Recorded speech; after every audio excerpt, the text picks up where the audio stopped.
Today, we explore the intricate dynamics of international relations, global energy markets, and geopolitical strategies. We shall embark on a discourse that sheds light on the recent developments concerning the sanctions imposed by the United States on Venezuela and the subsequent actions taken by China in the global oil export scenario.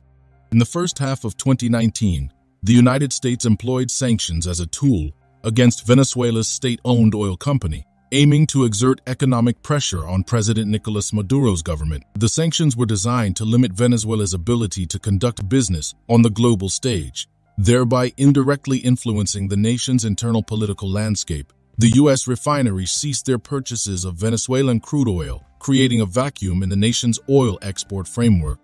This is wrong, and as we have always advocated, sanctions only affect citizens, not the leaders. Sanctions should only be used on leaders, not their citizens. Hello and welcome back to Innovative Check YouTube channel, where we delve into the innovative and transformative projects changing our world.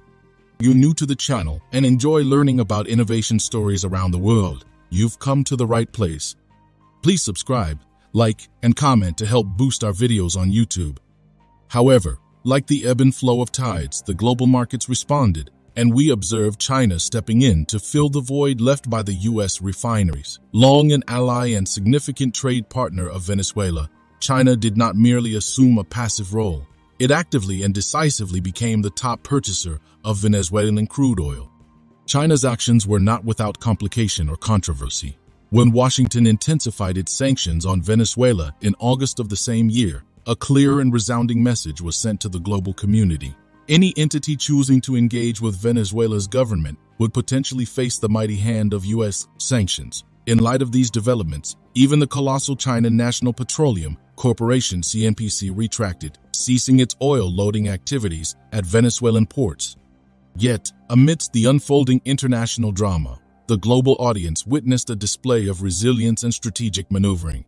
Reports revealed that China never entirely withdrew from its Venezuelan crude oil transactions. The crude from Petróleos de Venezuela (PDVSA) continued to grace the Chinese ports, albeit through indirect, circumspect, and complex routes, aided by a Switzerland-based unit of Russia's Rosneft, and employing a roundabout delivery method that obfuscated the oil's origins. China maintained its oil trade with Venezuela, albeit discreetly and ingeniously.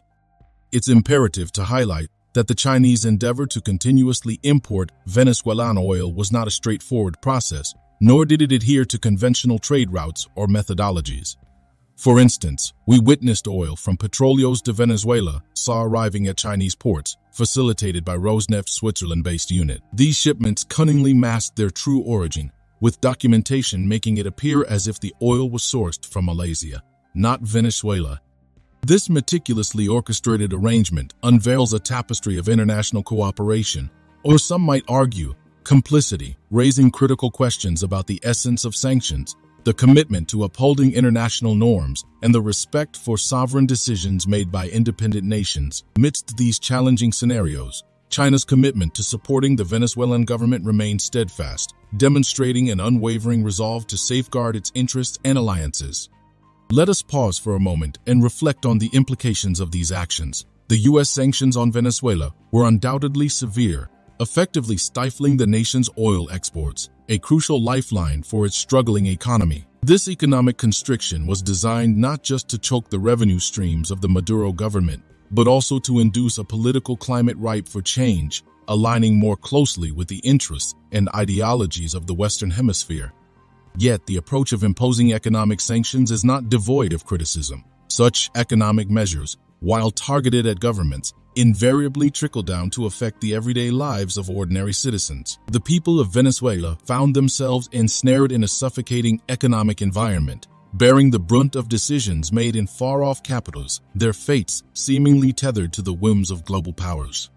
Here, one might ask, do sanctions truly serve the purpose of fostering democracy and freedom, as often touted by their proponents, or do they inadvertently deepen the suffering of the masses, pushing them further into the abyss of poverty and despair?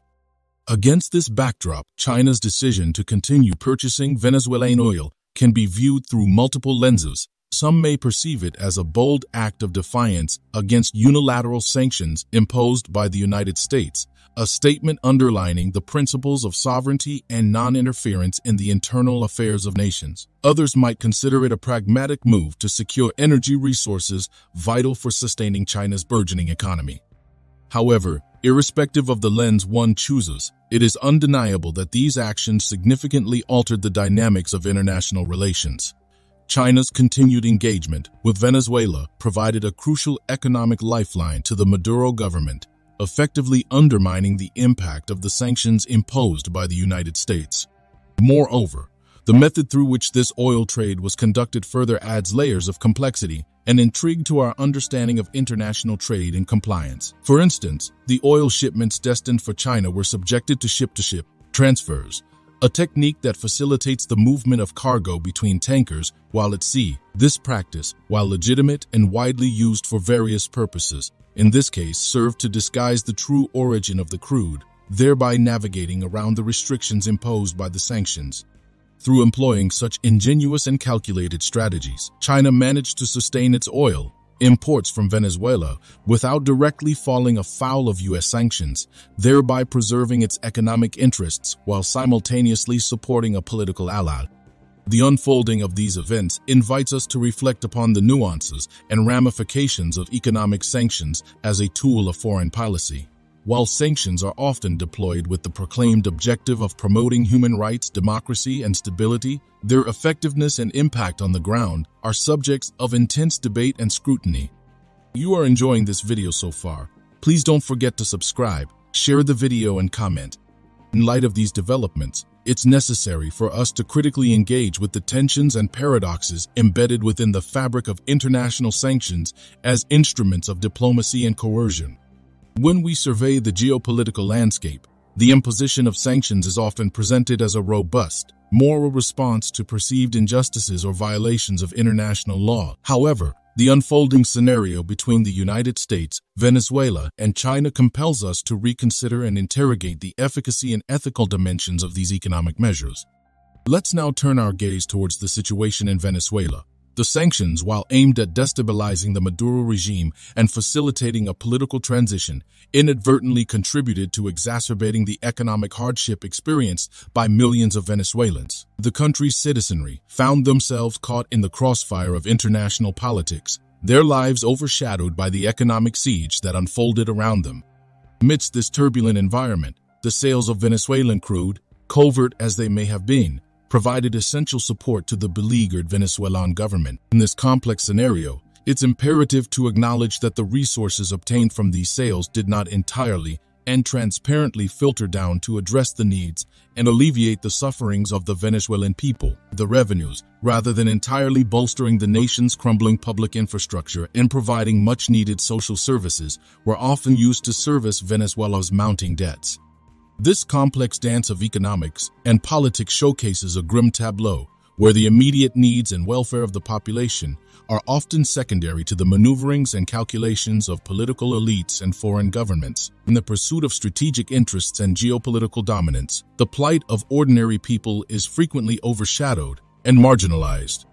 In this intricate and delicate balancing act, China's role cannot be examined in isolation or through a singular, reductionist lens. Its engagement with Venezuela during the sanctions period reflects a multifaceted strategy, intertwining economic interests, political alliances, and a distinct approach to international relations that diverges significantly from that of Western powers.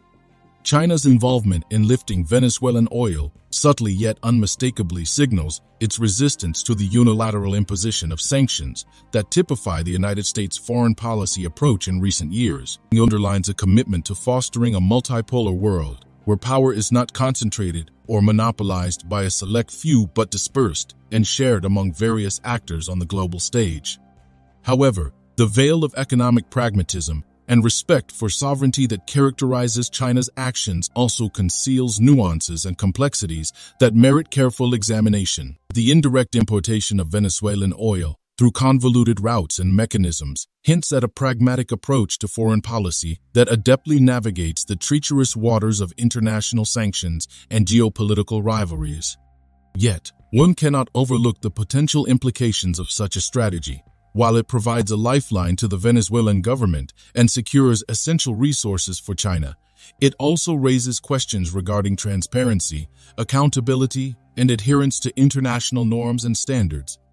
As we reflect upon these dynamics, it is crucial to engage with the broader implications of these maneuvers for international diplomacy and economic relations. The clandestine trade in Venezuelan oil reveals not just the limitations of sanctions as a tool for achieving foreign policy objectives, but also highlights the resilience and adaptability of nations in circumventing these economic barriers. Thank you for your attention, and I welcome your thoughts and questions on this complex and vital subject. Do you want to watch more videos like this one? If yes, please like and share the video and subscribe to get exclusive videos about how phenomenally China is developing and growing its influence. Your subscriptions and likes motivate us to generate more content, so please keep supporting us. Check out this video showing on your screen right now, and I will see you on the other side.